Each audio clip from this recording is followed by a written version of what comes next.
Okay, we are recording in a few seconds.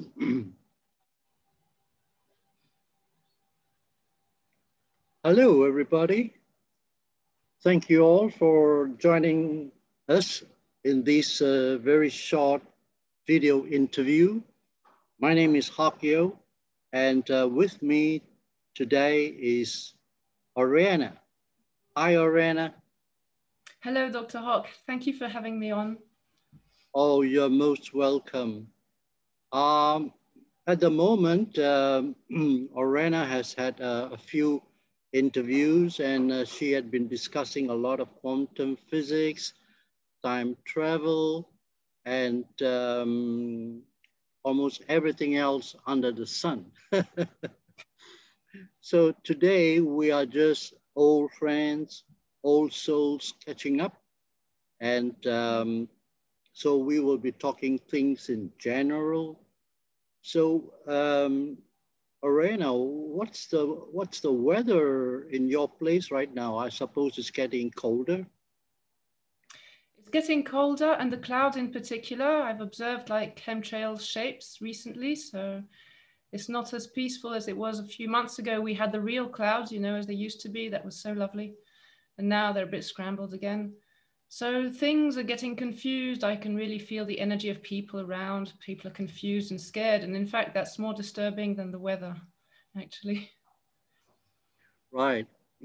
I feel the same way as well. I think the present situation is very confusing, very erratic, and the energies are very hard to interpret.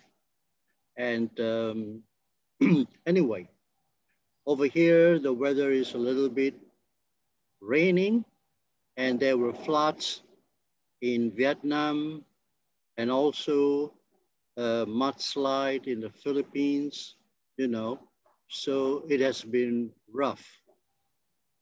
Anyway, I mentioned that we are old friends, and but we are also old souls. Yes. And just a little bit of recap to those who are new.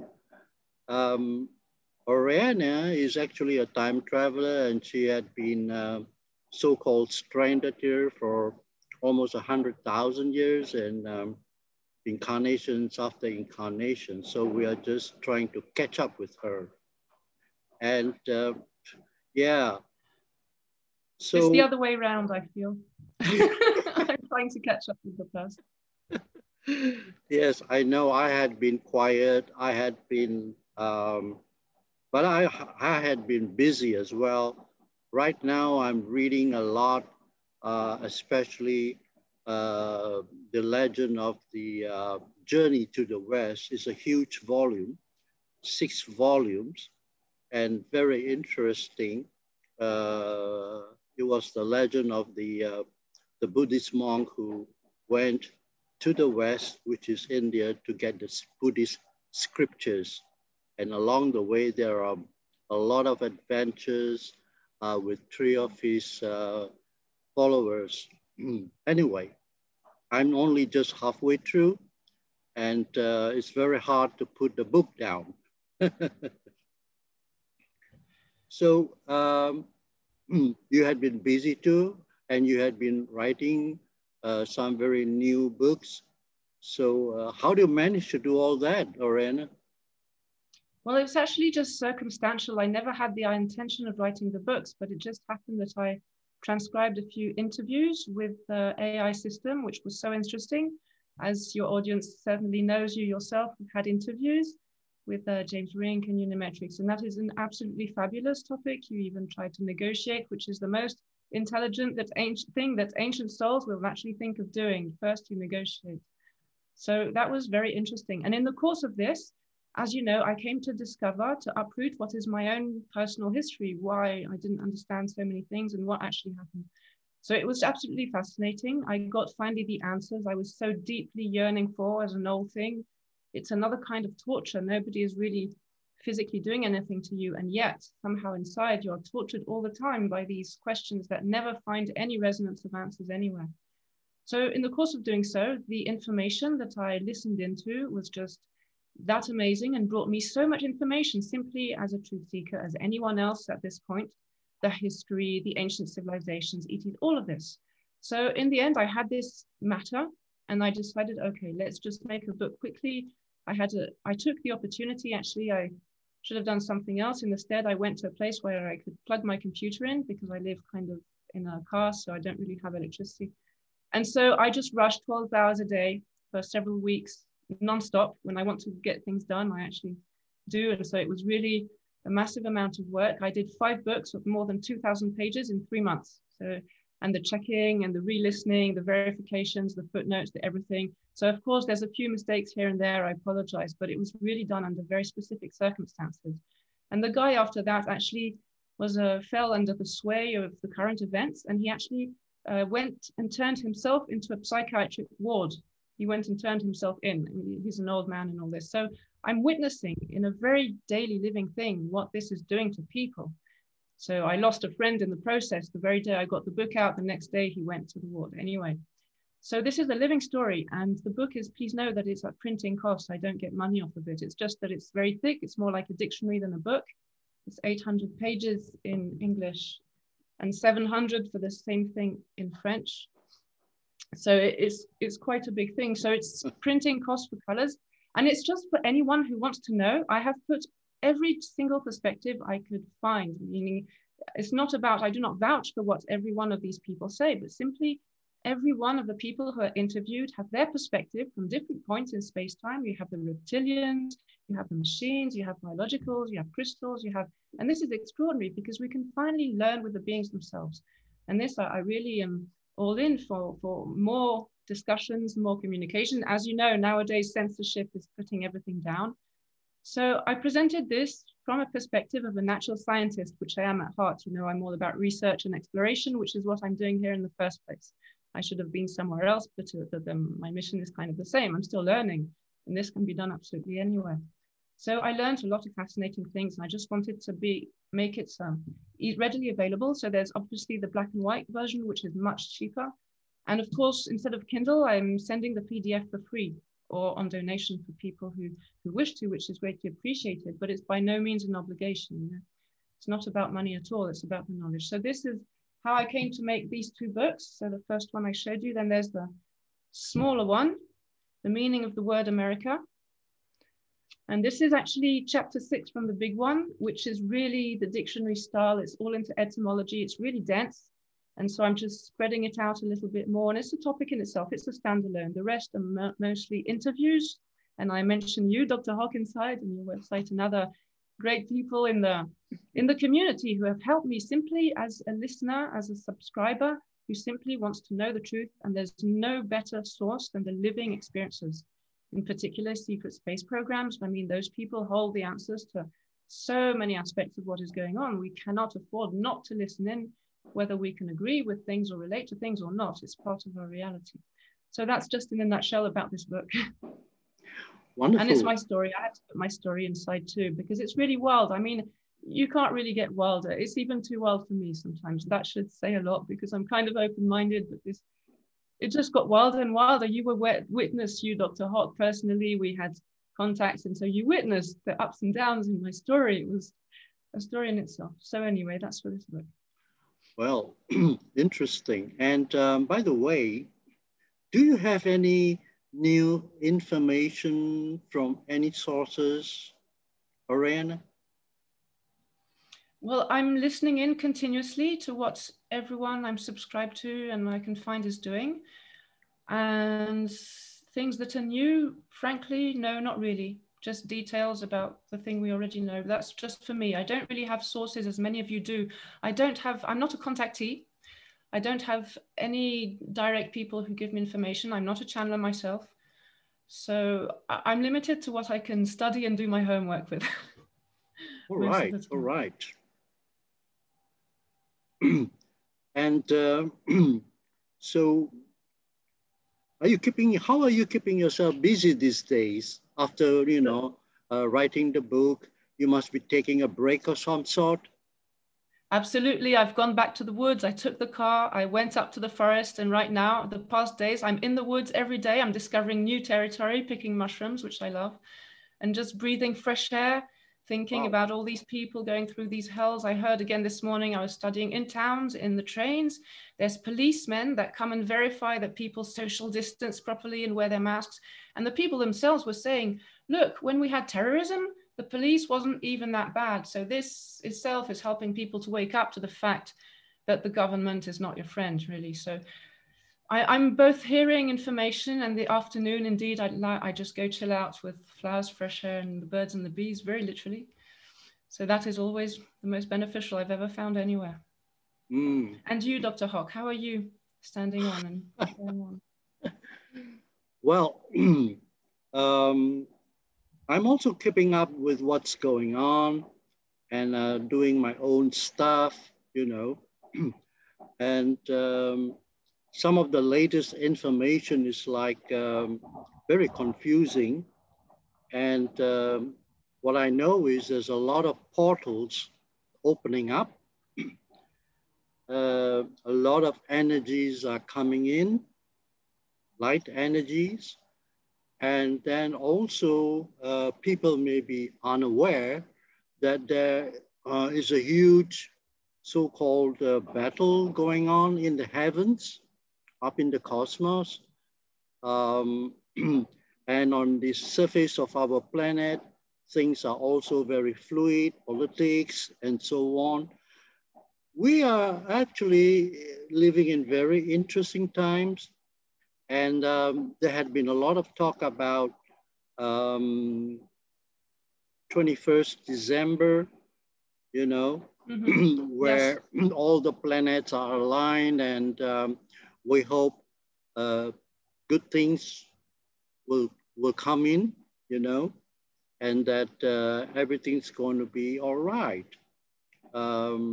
At the moment, my country is in partial lockdown, which is unnecessary, and but politicians are all over the world. They are taking advantage of this present situation, and also doing a little bit of healing here and there, you know. That's about it. That's how my day goes. And then trying to catch up with some friends. Pretty routine stuff, but then I think I am an observer as well. And I see a lot of stuff going on underneath the currents. OriAne, I think you know, you can feel it Yes. yourself, you know. Absolutely. Yeah. One of the reasons I don't go into more is precisely because I feel there's so many things confused together, you know, mixing, and it just gets too confusing. So I stay on simpler things. But there is a lot indeed. Yeah. Yes. And then also, I think the light community is also very active, and there's a lot of chatter among themselves, you know, but it's pretty confusing. And the art of discernment is very important, you know. You got to verify what you hear and what kind of information that you get. You got to learn how to verify them yourself. The best thing is what your heart feels exactly, you know, that will tell you a lot. And the other thing is, I was wondering,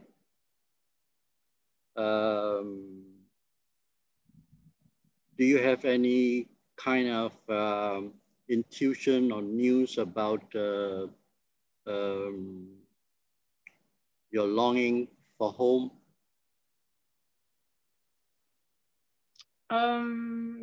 I would only have a reply which is not meant much different from the guys from my place when I had this talk, which is saying things are fluctuating all the time. Every few now and then you kind of feel things have a little bit evolved. So it's like floating or on a boat on a river. I can't really say this will happen for sure. I can only say many things for sure could happen, which is a way of not really answering the question. So I'm basically trying to keep on my surf and try to stay afloat. And I have a few plans though, because things are powering up, and I have a few plans for action that could actually be more offensive than defensive. But I'm just seeing if there's any response and working on it, see if I can get anything done. Because of course things can be done. Sitting back and just going out in the woods is maybe helpful, but also getting down to action. There was Claire Edwards from the UN who was saying recently in a conference in Vienna, sovereignty is something you enact. And so I was brooding over this topic, what action to go to get things precisely done, because this is also forever one of the possibilities. If I do nothing, if I just sit back and say, yeah, what, I don't care, it's not my world, it's not my fight, couldn't I? Well, no, I can't. I cannot help but resonate, feel involved, whether in the past and the future, we're just parallel versions of each other. I mean, that really is not a difference and not an excuse at all. So I'm thinking about what can be done and seeing people's reactions. There's always about 25, 30% of the population at least who is kind of substantially woke and who is ready to do something. But yeah, it fluctuates a lot. So right now, nothing is very clear. I'm just working on different things like an artist, seeing different possibilities. That's all I'm at right now. Yeah. So being in the forest most of the time, I envy you because I hardly could go in such an environment due to the things that I do. And in fact, I had planned to go to the highlands, but this plan was dashed because we have travel restrictions, and it's too much of a hassle to go and get permits and to travel internally in the country. So I'll be nevertheless planning to make another trip to the highlands where the air is cleaner and the weather is much, much, much cooler and quiet, probably at the end of December. Yeah. Nice. And being in the forest, I think, do you see a lot of these birds and little animals? Did you notice them? All the time. Wow. The insects are my favorites. I have a thing for spiders. They're just sweet. They're so smart. Incredible. Mm. And then the quietness of the forest is actually very, very good and soothing, and you feel grounded and you are with trees, So thank you for mentioning them. Yes, that was a topic I was studying into recently. For example, the history of Ireland and the meaning of the word, because from maps that we found, a certain language of the trees from Atlantis, the land, which is now Ireland, was covered in very rare essences, species of trees, which did not exist elsewhere. And the whole place was just covered in the most extraordinary essences. And they were bringing a whole thing to this whole planet. And then, of course, the usual came over them and destroyed trees. Trees have been the first population on Earth who have known a genocide. Now humans, because it's touching them more with the mask and the COVID stories, they're starting to relate to the word genocide. But most of us forgot that our lands themselves, here, the place I am, okay, it's a range in the Pyrenees. Well, almost everywhere, the trees are not native. They've been cut down and replanted. Some of them are in straight rows. I mean, the trees themselves were our first population on this earth that has been genocided. And now it's just continuing further, but let us not forget our ancestors. Without the trees, we really would be nothing at all. When I even go into the woods, why is there fresh air? If there's no trees, and on the other side of this very range of mountains I went to see last year, they cut everything down. It's just arid. And it's the point, they're just suffocating the whole planet. So the trees, yeah, let's not forget them. I had I did some experiments with some of the trees that are in our little parks and gardens. And when I connected with one and asked for any messages, it flashed in my mind, OriAne. It just shows me the area that was lush with trees many years ago. And I get that that lonely tree is missing, you know, the other tree friends. And when development comes, many of his friends have been cleared off. And hello? Yes, I can hear you. Can you hear me? Oh, I think my screen has just gone blank, Orena. Never mind.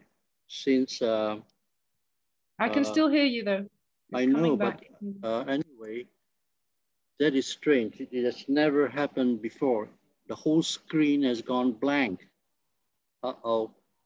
I don't know if it's recording, Orena. Yeah, Zoom is quite reliable. Do you think it's recording? Well, it happened to me once before. The thing cut, and at the end, it was still recording. So you can give it a try. Oh, yeah. Okay, we just give it a try. So I was talking about the trees giving me, the lonely tree giving me an impression that it's lonely, you know, gave me a vision of a forest, really. And this So, is absolutely correct. I had also another echo about precisely that, that in fact, all the trees of the planet, they communicate between themselves through the root, which is just an internet on the other side of the surface of the earth. But all of them are very much living sentient beings and communicate likewise. So one forest or that is being killed on one side will also affect the forest on even further away, not to mention their very close family and friends. They are living beings. But yeah. I totally resonate. yeah. So, well, I'm feeling uncomfortable here because my screen is just blank. Okay. So anyway, thanks a lot for coming in for this short catching up, Orena. I hope we will do another one pretty soon when things are, when there's no technological problems on my side. Okay. Thank you so much, and keep well on your side, and let's catch up soon. Thank you so Yes. much. Bye-bye. Thank you. Bye.